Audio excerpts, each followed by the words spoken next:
This is lesson 8-1, part 4, working with logarithmic functions. So here we're going to continue with some word problems and solving logarithmic functions. It says the strength S of n of a randomly generated password with 9 characters can be modeled by the function S of n equals 9 times log base 2 of n, where n represents the number of possible symbols for each character. We're going to do two things here. We're going to graph the function and determine any constraints on the domain and range. And then part B, solve for a value. So the first thing is we're going to graph the function. So if I go back to here, we got 9 log base 2 of n. So we got 9 log base 2 of n. And we're going to say this is equal to our y. And instead of the n, I'm going to put down x here to make it a little bit easier for us. Okay, now to come up with our values here, and to put this in exponential form, I would have 2 to the y power is equal to my x. But remember, I have this 9 out here. So I'm going to have to multiply my y value by 9. But I'm going to do that afterwards. So to come up with my table of values, so here's my x, here's my y. Again, I'm going to still choose my same values of -1, 0, and 1. Now 2 to the negative first power is 1/2. 2 to the 0 power is 1. And 2 to the first power is 2. Now, if I were to multiply my y values by 9, what would be my new table? So my new table of values, my x's don't change. It's just my y values that change. So this will still stay as half, 1, and 2. But my y values, -1 times 9 is -9. 9 times 0 is 0. And 9 times 1 is 9. Now I can plot these. So I'm going to plot half and then -9. Half and -9 would be right here. Then I have 1, 0. And then I have 2, 9, which would be way up here.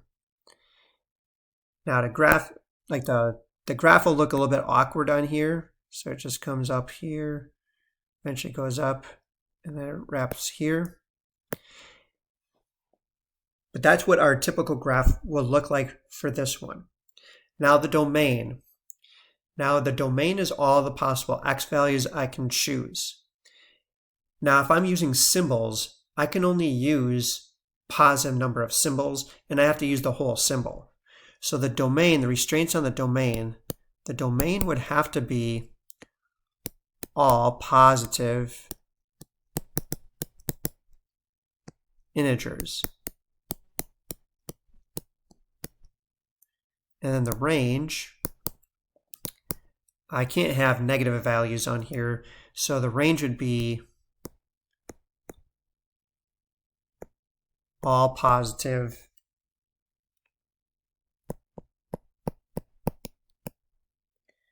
real numbers.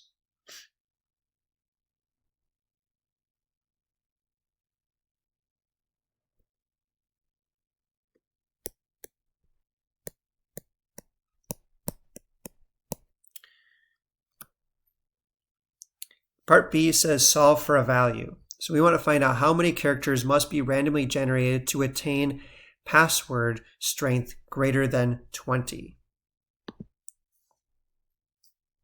To do that, there are a couple ways to looking at this. So the 20 would be our y value. So if I were looking at here, this line right here is 20. So 20, you'd probably hit the 20 mark somewhere around here. If I go straight down from here, it looks like 5. But here's another way of doing that one. So if I were to go to my y equals and type in my equation, which was 9 times, and then since I can't change the base, I can use a change of base formula, which I'm going to just use log of x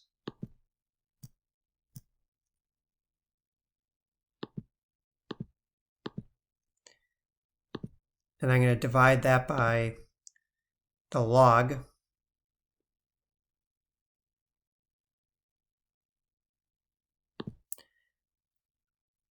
and I'm using base 2 since I have base 2 there. And then if I hit my graph button, you can see where my graph will look like. Let me change something here. Let me b times parentheses, and then I have log x divided by log of 2.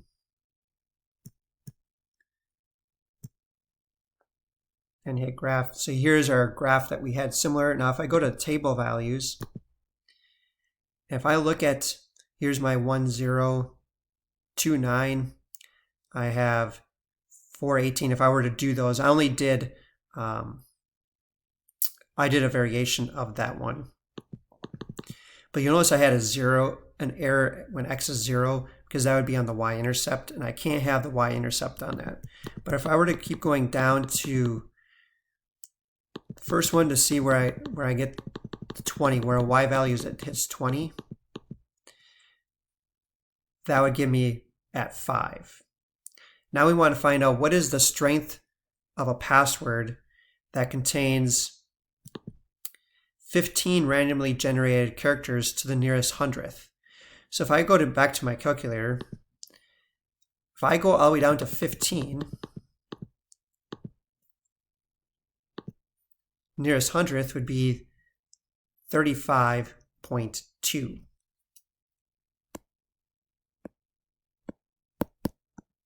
So that would be the strength of that password based on this logarithmic function. Next example. The Richter scale is used to describe the intensity of an earthquake. The Richter scale measures of magnitude of an earthquake R can be modeled by the function R equals log base 10 of A, where A is the ratio of the amplitude of the earthquake wave and the standard wave. We want to graph the function and determine any constraints on the domain and range, and then solve for a value. So log base 10 of A. So to graph this one, I'm going to put this on my calculator right now. Go to y equals. So it's log base 10, so I can just use log. A, I don't know what A is, so I'm just going to use the variable x for that one. And now if I hit graph, here would be my graph from that one. But if I have log base 10 of x, and this is equaling y, I can write it as 10 raised to the y power equals x, and do a table of values, and just choose -1, 0, and 1. 10 to the negative first is 1/10. 10 to the 0 power is 1. 10 to the first is 10. So if I were to plot those on here, I would have a point like here, 1, 0, 10, 1. So the graph will look something similar to this. Now, since the domain, I'm talking about an earthquake and the Richter scale, the domain has to be positive real numbers.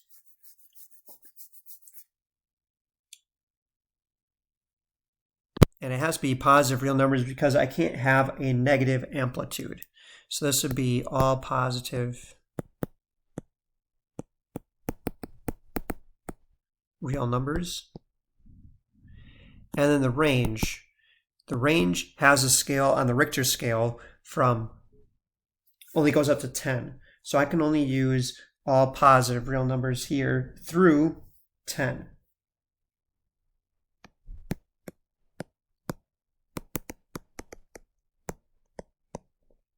And I'm going to say up to 10.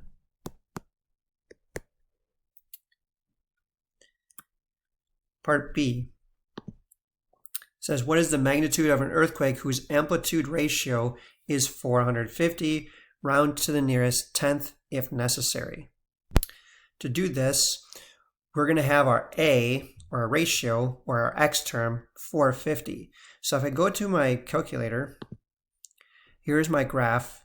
We're going to change my window settings. So I'm going to change mine X maximum to 500 because I need to show at least 450. So I'm going to show 500 here. I'm going to count by 100s.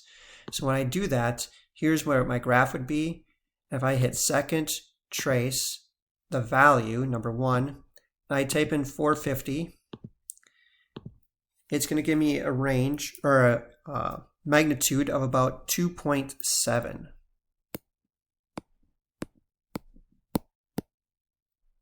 And that would be our answer to this question. Moving on to example 7. It says these are all dealing with transformations. So it says consider g of x equaling 2 times log base 10 of x plus 3 minus 1. Identify the type of transformation and the values of a, h, and k. So our a is referring to our dilation, which is a 2. So we have a 2 here. We have our h. Our h is right here, but remember this was the base form is x minus h. So in order to get a plus 3, it has to be x minus a negative 3. So h would be a negative 3. And our k is right here. Our k is negative 1. So we have a dilation of 2, which means this is a vertical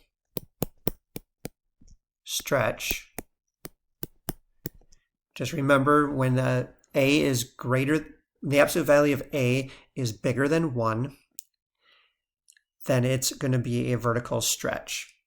The h, if h is negative 3, that means it translated to the left 3. And if the k is 1, it went down 1. Now if I grab my calculator, and if I want to graph this, I would have 2 times the log base 10, and in parentheses I have x plus 3, end parentheses, and then minus 1.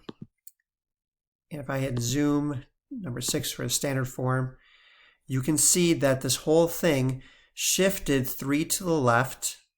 So 1, 2, 3, and then it went down 1. Okay. So normally it's starting at the y-intercept, so that'd be 1, 2, 3, and went down 1. Here's that point of the x-intercept, I mean. Okay, so that would be an example of that one. The domain and range. The domain would be, if I moved everything to the left, that means the asymptote line would have changed. So if I go back to my graph here, the asymptote, if it's normally at x equaling 0, if I go 3 to the left, 1, 2, 3, that means the domain has to be greater than negative 3. And the range would still be all real numbers.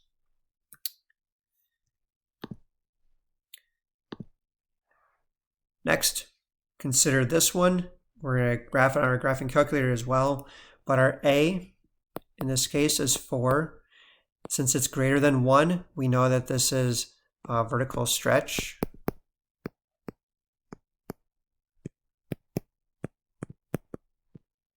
We have our h, which is a positive 2. Remember, it's x minus h.